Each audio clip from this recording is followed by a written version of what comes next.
Welcome to the episode of The People's Car.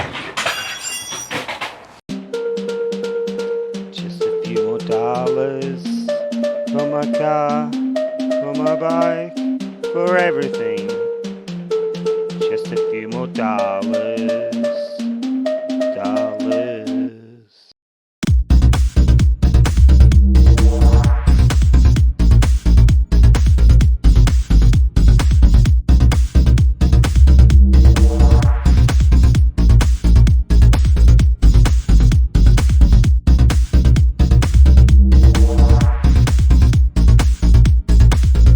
That's the third strip, and the fourth one is down here.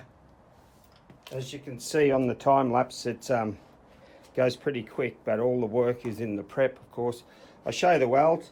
The weld is strong enough. I turned it up. I blew up here a bit. Remember, had to gouge out, but I filled up the welds here. Look.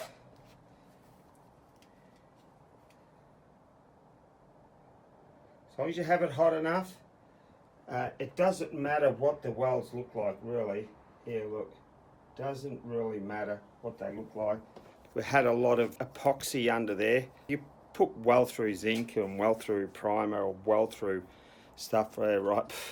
I got epoxy, that's it. I've run out of zinc. So that's what I put underneath, and then we cleaned it up and sprayed again.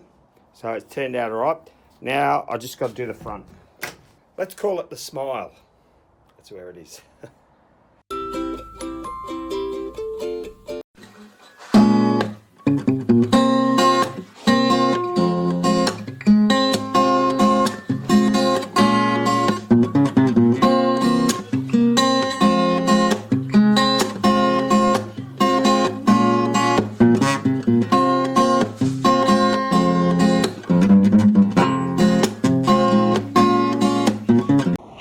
Rearranging the car to get it right smack bang in the middle so I can go down one side, go down the other side. Of course, when I paint the car, all that shelving and all the supplies, that's all coming out. Why would you do that? That's a lot of work. But the thing is, I like to organise all that shelving, and I got a few lost things. Like I said, I had all the bumper bar screws. Can't even find them. I got 7 of them. I don't know how many I had because I bought the irons and they were on it. So I presume there should be 12. Rearrange a car is for the body, for lift off. I have to do some corrections about the doors, and I'll show you that in a minute.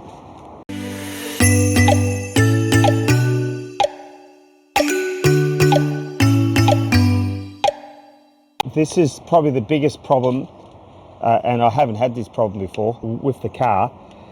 I don't think it's super major, but today I'm out to rectify it. I don't think it's forecast too much rain today, so the car might be in and out, but we're going to hang the body from the rafters, but this time it's going to have the bonnet boot, 4 wings, 2 bumpers and 2 doors on it. So if the roof caves in, you probably never hear from me again. Here we go. So I marked it on both sides. This one seems to be hitting here and springing out. The door is hitting on the hinge. I don't know about that. It's not hitting here. On the other side it's fine. So that's why it springs out. Look, Aaron did say they had one wrong door on the car. And here I show you the differences. This one has a hook here. I think this is earlier. I'm guessing. I haven't done my research. Could be earlier. And the other one here, it's for the armrest. They're for the armrest. And this one here, the armrest hook onto there. Well, I don't even have armrests, so I don't know if it's going to make that much of a difference. I could just push that in. But I just got to get the doors to fit. They look like a door anyway. Indentation and all that's all the same. Naturally, these hinges here can't go up anymore. They cannot. Physically, the door cannot go up. So something's wrong. The back of the car is higher. The new heated channels are welded in. There's a measurement from here to there. I think it's like 923. The other side's 924 roughly. So you check your measurements. And here we're looking at, that one's about 10 millimeters. So that's a centimeter. Come around the other side. So this is the left side. Got the door handle, the button, the mechanism, everything on. This operates good, but it's the same problem. The door is laying down. It does have new A-posts on it, up to here, and heater channels, as I said. This one's roughly 15 millimeters. So that's 10, this is 15. So the back of the body has to drop down a little bit. How we do that, I don't know. I got to investigate it today. So I'm taking the body off now.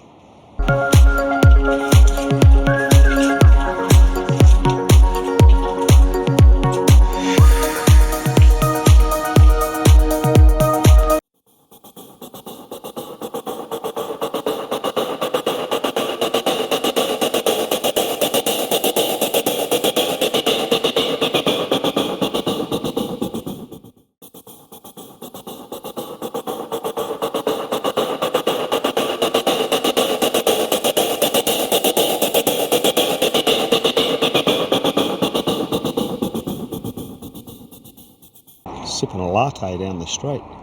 Yeah, there's the old bad boy sitting up high, thinking he's owning the world, huh? A little bit of a scrapyard city here at the moment.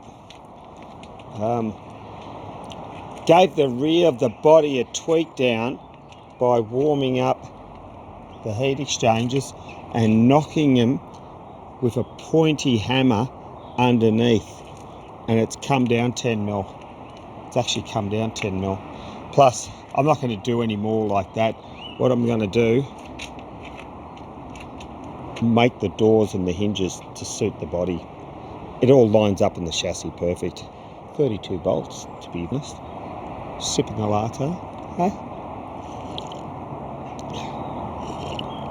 Oh yeah, bad boy. So I have a plea, folks. What I want to do is another Copart. I want to buy another Copart car. To do that, it'd help if you guys could buy me a coffee. I really need to do this and really kick things along. Copart is such an exciting way of buying a car, and I'd like to show you the price of the car, the details, and how much I sell it for. Full disclosure. You don't have to let the money come between. Well, we made some adjustments. Now there's less pressure on here. It's not springing out. You notice that?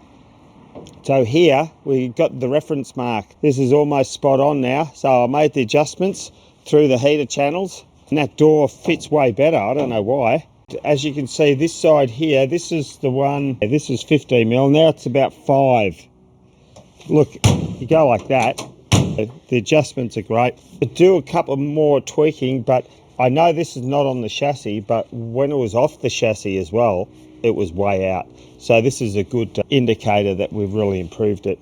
So we're going the right direction, and hopefully I can fix all the paint errors up underneath, finish it off, and then I'll start scuffing the body.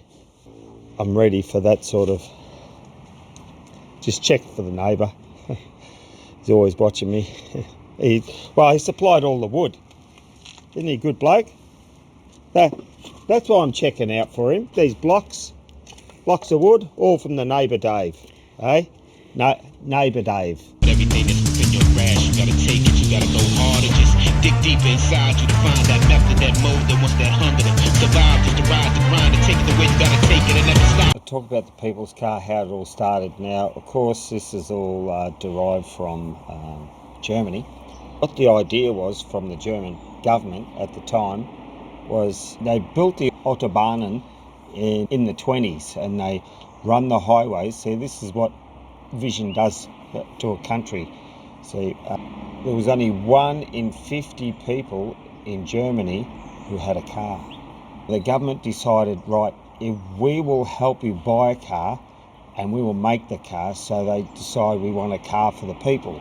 So it had to be fuel efficient, it had to be low cost and low cost servicing. So example, the VW engine doesn't have an oil filter, it has an oil strainer, right? And you change the oil every 3,000 or 5,000 miles, right? And it's perfect, works. And then the air cleaner is an oil bath. So at the time they decided to do that. So in 1934, the German government gave the all clear to make the cars. So they started to make the cars called the KDF. KDF stands for Kraft durch Freude, some spiel. Anyway, so that the reason why I have to say that is because the car's called a KDF and it started in 1938. And of course, 1938 is the start of the war. The car was supposed to be designed for being fuel efficient, cost efficient, transport 2 adults and maybe even 3 children. Now that's what I call a car, you know. It only had 2 doors, so sort of a coupe, isn't it? Now, the design man, who is very experienced, his name was Ferdinand Porsche. Well, he was working for Mercedes-Benz and all sorts, you know. He just had to get a job, and he was the designer. Of course, he went on to design the Porsche, and so it was quite successful. And that's why I want to carry on and see this project through. Hope you really enjoyed the episode. I really love the history on the whole world and also on automobiles. So keep posted for more. You don't have to let